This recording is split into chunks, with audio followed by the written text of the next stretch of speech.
Ever since we exchanged vows, my husband, an undeniable mama's boy, had never lifted a finger around the house. His reliance on me became crystal clear when I informed him about an upcoming business trip. Panicked, he blurted out, "Who's going to take care of me while you're gone?" His words ignited a heated argument, but despite his protests, I left for my week-long trip. When I returned, I found a note beside the completed divorce papers. "Since you abandoned the housework, I'm moving back with my parents. Think carefully about these papers." My blood boiled. The sheer audacity of this man to threaten me with divorce over chores was beyond infuriating. But as my anger settled, clarity set in. Maybe he was right about one thing. Maybe divorce wasn't such a bad idea after all. The next day, with no hesitation, I submitted the papers. The following morning, Edward stormed into the house, eyes wild with disbelief. "Where are the divorce papers?" he demanded. When I told him they were already filed, his entire demeanor crumbled. His face turned pale, his voice wavered, and before I knew it, he broke down, crying uncontrollably. "My name is Grace. I'm 32 years old and had been married for just over a year. After college, I worked tirelessly to climb the ranks in a prestigious company. By the time I approached my 30s, my parents, growing impatient, urged me to settle down. Feeling the pressure, I reluctantly signed up for a dating agency. That's where I met Edward. A few years younger, soft-spoken, and seemingly thoughtful, he worked at a mixed firm. We bonded over several dates, and he was nothing but respectful and understanding qualities that made me believe he was the one. When he proposed, I was ecstatic, convinced we were embarking on a lifetime of happiness. But marriage had a way of revealing truths I hadn't foreseen. When I happily accepted Edward's proposal, we became officially engaged. My parents, ever traditional, sat us down and emphasized, "Marriage is for life, Grace. Always stand by Edward." I promised I would while Edward sat quietly, nodding along. Next, we visited Edward's parents. His father, Arthur, greeted me warmly. "I've heard so much about you. It's great to finally meet the woman who stole my son's heart," he said with a grin. But his mother, Michelle, was an entirely different story. With a sharp, evaluating gaze, she turned to Edward and asked bluntly, "Is this the one?" I barely had time to process the coldness in her tone before Edward beamed and responded, "Yep, Mommy, I want to marry her." "Mommy?" The word made me pause. Michelle didn't soften, but before she could say more, Arthur cut in. "Enough, Michelle." He turned to me, apologetic. "We're happy for you both, but just so you know, Edward's had it easy around here. He might be a bit of a challenge." I smiled confidently. "I love Edward's gentle nature, and I know we'll support each other." Arthur gave Edward a firm pat on the shoulder. "Marriage is a big deal, son. Step up and keep her happy." Edward nodded earnestly. Not long after, we had a modest but beautiful wedding. My parents, thrilled about my new chapter, gifted us a condo to start our life together. It wasn't long before I realized that Edward had never done a single household chore in his life. One morning, I was already up, juggling laundry and making breakfast, when his alarm blared at 8 a.m. But instead of getting up, he slept through it. I called his name. No response. I nudged him. Nothing. Finally, I yanked off his covers and shook him. He groggily cracked open one eye, mumbling something incoherent before rolling over and dozing off again. That moment should have been my first real warning. He groggily opened his eyes. "Wow, it's 8:10 already. Why didn't you wake me up?" he complained. I reminded him, "I did try, and your alarm was blaring too. Now please eat your breakfast." As he rubbed his eyes and shuffled to the dining table, he immediately started complaining about the eggs. "Hey, Grace, this egg is too runny. I can't eat this unless it's well done. Make it over," he demanded. Caught while hanging laundry, I tried to hold back my irritation and snapped, "Then don't eat it." "Why would you say that? And this coffee, it's scorching hot. Mommy always got the eggs and coffee just right." All right, I sighed, quickly redoing the eggs and letting the coffee cool. He ate hurriedly but left his plate on the table, rushing towards the restroom. Wait up. You know you should clean up after yourself. Gee, I'm short on time, he called back, dismissing his responsibility even though his breakfast delay was his fault. Annoyed, I paused my makeup routine to clean up the dishes. While picking out my outfit, he called out again, Grace, over here, help with my tie. There he stood, tie hanging limply around his neck, looking utterly helpless. Seriously? You can't even tie your tie? What did you do before we got married? Mommy always did it, he replied sheepishly. With a deep exhale, I knotted his tie, and somehow we both managed to leave the house. This had become our routine. He never helped with any housework, and it felt like I was juggling everything and babysitting him too. Every time an issue arose, it was always, Mommy did it this way, or, with Mommy it went like that, always referencing his mother, Michelle. This routine dragged on for a year, and as the pressures mounted, thoughts of divorce began to creep into my mind. My father's insistence that marriage is forever echoed in my mind, tempering my frustrations. However, an unexpected hiccup at work led to my being assigned a week-long business trip starting the next day. When I broke the news to my husband that evening, he paused his video game, clearly surprised. Hold up, a business trip for a whole week? It's out of my hands. Work's calling, I explained. No way. Who's going to cover for you here for a week? He asked, irritation seeping into his tone. You'll have to step up. It's about time you got a grip on the household duties, I responded. At that, he sat down his controller and locked eyes with me. Isn't the wife supposed to care for her husband and the house? Are you just bailing on that? His question dripped with outdated expectations. Seriously? That's such old school thinking. We both have jobs. We should be a team, I countered. That's not how I see it. Mommy was always on top of things at home, he retorted. But I couldn't help but point out. But she was a stay-at-home mom, and honestly, it's kind of odd to hear an adult man constantly talking about Mommy. He bristled at this. What's your deal? Taking shots at me and my mommy? I'm not, but let's be real, you're a mama's boy. This is how you see me? You think you can talk to me like that? His defensiveness escalated. I had reached my limit. Face it, you're a mama's boy. You can't wake up on your own, can't tie your own tie, and won't lift a single finger around the house. You compare me to your mother constantly. For once in your life, take responsibility for yourself. Edward's expression darkened. Really? That's how you're going to talk to me? This is exactly why I was hesitant about marrying someone older.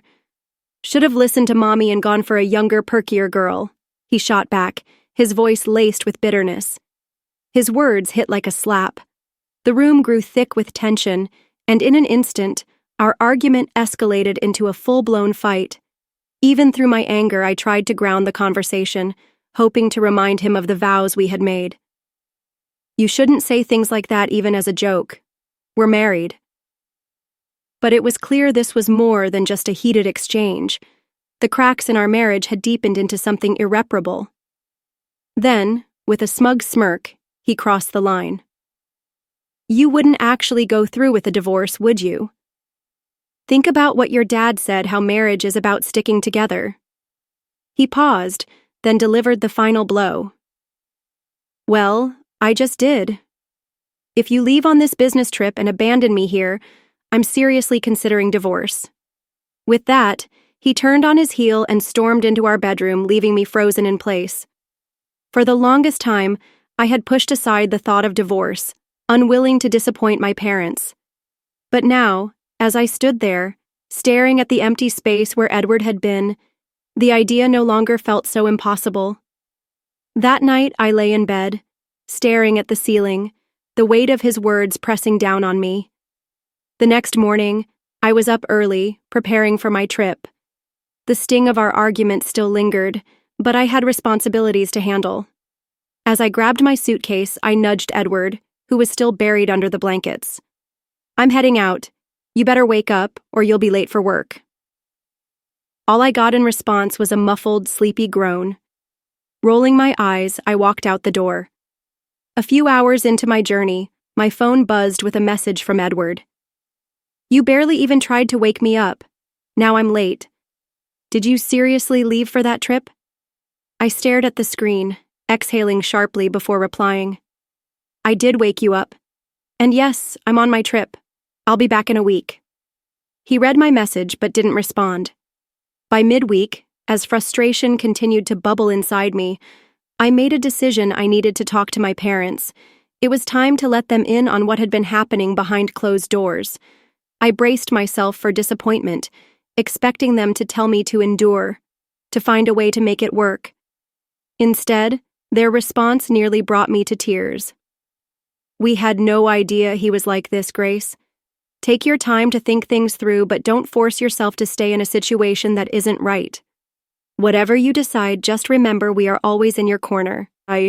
Their words settled over me like a warm embrace, offering the clarity I desperately needed. When I returned home late that evening, I knew a serious conversation with Edward was inevitable. If he refused to change, I was prepared to walk away for good. But stepping into the house, I immediately sensed something was off. The place was eerily silent. No sign of Edward. My eyes flickered to the dining table, where a set of signed divorce papers and a folded note awaited me. My stomach tightened as I unfolded the note. Since you ditched the housework, I'm heading back to my folks.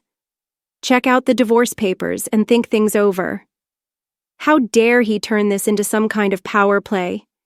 He thought he could manipulate me into begging him to stay. But as my fury simmered down, another realization surfaced. The next day, without hesitation, I filed the papers.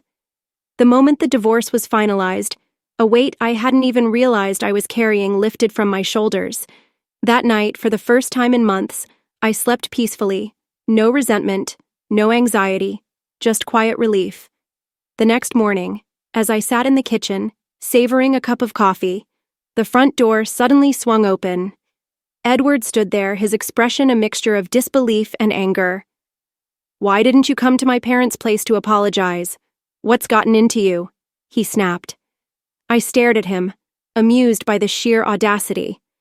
Then, as his gaze flickered to the now empty spot where the divorce papers had been, realization dawned on him. His face paled. Hold on. His voice dropped. Where are the divorce papers? Oh, I filed them, I calmly responded. You did what?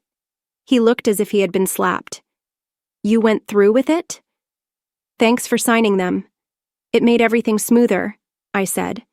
You can't be serious. Did you go all the way? Have you lost your mind? He exclaimed, unable to hide his astonishment at my decisiveness. Seeing how composed I remained, he lost his cool completely. That's it. I'm calling my parents. Sure, knock yourself out, I replied, undisturbed by his threat, knowing I had made the right decision for myself. An hour after the confrontation with Edward, his parents, Michelle and Arthur, arrived at our apartment. Michelle immediately spotted me and dramatically exclaimed, You!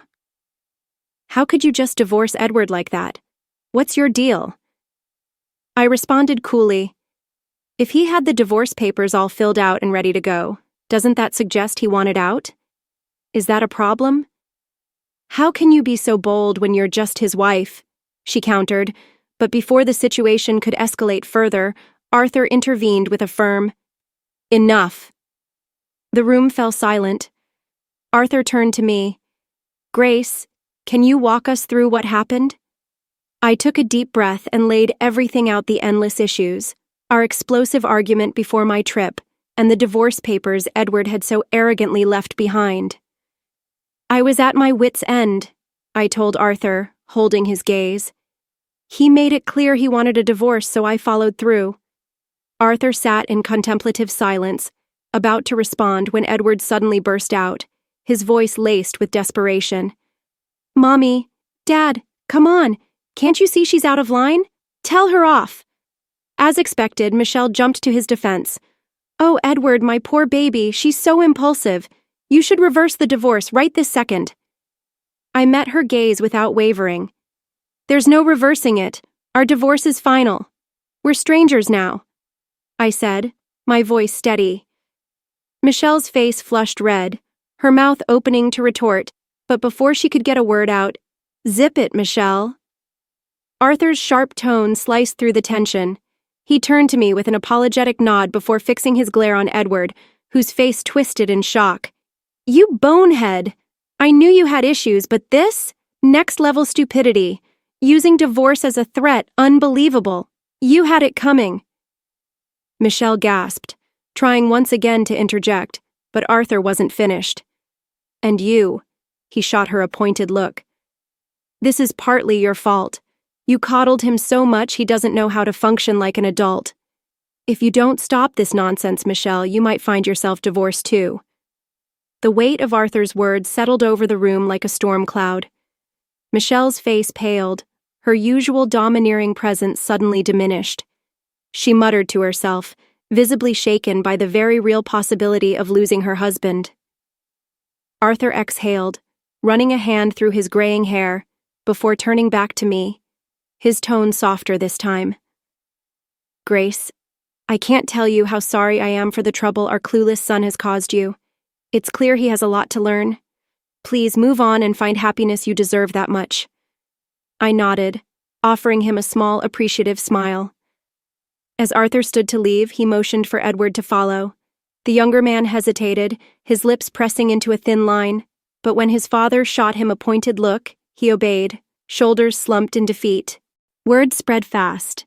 Arthur, true to his word, cut Edward off both financially and emotionally. A final, brutal push for his son to stand on his own. For the first time in his life, he was completely on his own. He moved into a rundown apartment, a far cry from the comfort he was used to.